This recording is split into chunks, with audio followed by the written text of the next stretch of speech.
नमस्कार मित्रांनो, तुम्ही जर घरकुलसाठी अर्ज केला असेल तर तुमच्यासाठी मोठी आनंदाची बातमी. केंद्र सरकार व राज्य सरकारच्या माध्यमातून लाभार्थ्यांच्या बँक खात्यामध्ये पैसे वितरित करण्यासाठी 1161 कोटी 19,66,668 रुपयांची निधी मंजूर करण्यात आली आहे. ही निधी जे लाभार्थी घरकुलसाठी मंजूर होतील, याचबरोबर जे लाभार्थी घरकुलसाठी ऑलरेडी मंजूर झालेले आहेत, अशा लाभार्थ्यांच्या बँक खात्यामध्ये पैसे वितरित करण्यासाठी हा एक महत्त्वपूर्ण GR घेण्यात आलेला आहे. व्यवस्थित GR समजून घ्या, म्हणजे सर्व डाऊट तुमचे क्लिअर होईल आणि तुम्हाला सर्व स्पष्टपणे समजून येईल कशासाठी किती रुपये निधी मंजूर करण्यात आली आहे, ही निधी कोणाच्या लाभार्थ्यांच्या बँक खात्यामध्ये वितरित होईल, यामध्ये कोणकोणत्या योजना आहेत, सर्व डिटेल्स माहिती तुम्हाला कळून जाईल. त्यासाठी GR नक्की आवर्जून शेवटपर्यंत पहा. प्रधानमंत्री आवास योजना ग्रामीण सर्वसाधारण घटकाअंतर्गत सन 2025-26 या आर्थिक वर्षामध्ये केंद्र शासनाच्या हिश्शाच्या प्रशासकीय निधीसह या ठिकाणी जो केंद्र सरकारचा हिस्सा आहे तो आहे 696 कोटी 71,80,000 व राज्य समृद्ध हिस्सा आहे 464 कोटी 47,86,668 रुपये. एवढा निधी वितरित करण्यासाठी महाराष्ट्र शासन ग्राम विकास विभागाच्या माध्यमातून 28 फेब्रुवारी 2026 रोजी हा महत्त्वपूर्ण GR घेण्यात आलेला आहे. या GR मध्ये पूर्ण डिटेल्स माहिती देण्यात आली आहे, कोणकोणत्या योजना यामध्ये आहेत.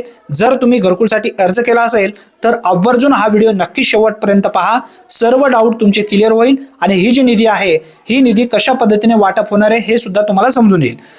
सर्वांसाठी घरे हे केंद्र शासनाचे धोरण असून राज्यात केंद्र पुरस्कार प्रधानमंत्री आवास योजना ग्रामीण व प्रधानमंत्री जनजाती आदिवासी न्याय व महाअभियान योजना राबवण्यात येत आहेत. तसेच प्रधानमंत्री आवास योजना ग्रामीणच्या धर्तीवर विविध प्रवर्गाकरिता राज्य पुरस्कृत योजना यामध्ये राबवले जात आहेत. यामध्ये रमाई आवास योजना आहे, शबरी आवास योजना आहे, पारधी आवास योजना आहे, यशवंत योजना आहे, याचबरोबर मोदी आवास घरकुल योजना आहे.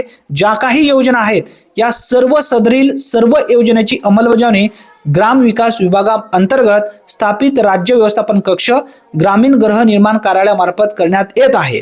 आता यामध्ये ज्या योजनेचा आपण आता उल्लेख केलेला आहे, या सर्व योजनेतील लाभार्थ्यांच्या बँक खात्यामध्ये ही निधी वितरित करण्यासाठी एवढी निधी मंजूर करण्यात आली आहे.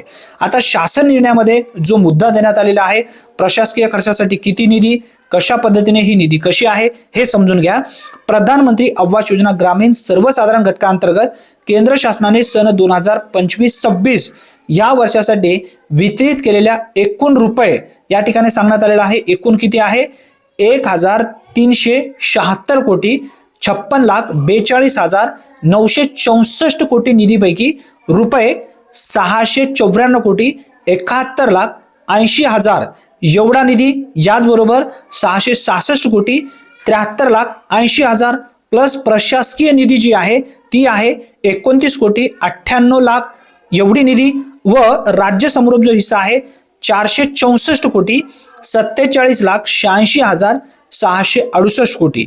याचबरोबर कार्यक्रम निधी जी आहे 444 कोटी 49,20,000 प्लस प्रशासकीय निधी जी आहे 19 कोटी 98,66,668 कोटी एवढा निधी एकूण जे आहे, एकूण आकडा या ठिकाणी सांगण्यात आलेला आहे बघा, 1,161 कोटी 19,66,668 कोटी रुपये एवढा निधी खर्च करण्यास अर्थसंकल्पीय वितरण प्रणालीद्वारे वितरित करण्यास शासन मान्यता देण्यात येत आहे. आता शासनाची मान्यता यासाठी देण्यात आली आहे, BDS प्रणालीवर ही निधी पाठवण्यात आली आहे. जे लाभार्थी घरकुलसाठी मंजूर होतील अशा लाभार्थ्यांच्या बँक खात्यामध्ये निधी येणार आहे. याचबरोबर ज्या लाभार्थ्यांनी पूर्वी घरकुलसाठी मंजूर झालेले आहेत त्यांचा पहिला हप्ता आलेला आहे, कोणाचा दुसरा हप्ता आलेला आहे, कोणाचा तिसरा हप्ता बाकी आहे, कोणाचा दुसरा हप्ता बाकी आहे, कोणाचा पहिला हप्ता बाकी आहे, अशा सर्व लाभार्थ्यांच्या बँक खात्यामध्ये ही निधी वितरित करण्यासाठी हा राज्य सरकारच्या माध्यमातून एक महत्त्वपूर्ण शासन निर्णय घेण्यात आलेला आहे. केंद्र सरकारकडून सुद्धा पैसे पाठवण्यात आलेले आहेत, राज्य सरकारकडून सुद्धा हे पैसे पाठवण्यात आलेले आहेत. आता जे लाभार्थी घरकुलसाठी मंजूर होतील अशा लाभार्थ्यांच्या बँक खात्यामध्ये लवकरच हे पैसे जमा होतील. हा एक दिलासा देणारा अपडेट असल्यामुळे जास्तीत जास्त लाभार्थ्यांपर्यंत हा व्हिडिओ नक्की शेअर करा. चॅनलवरती पहिल्यांदा आला असाल तर चॅनलला सबस्क्राईब करा. धन्यवाद.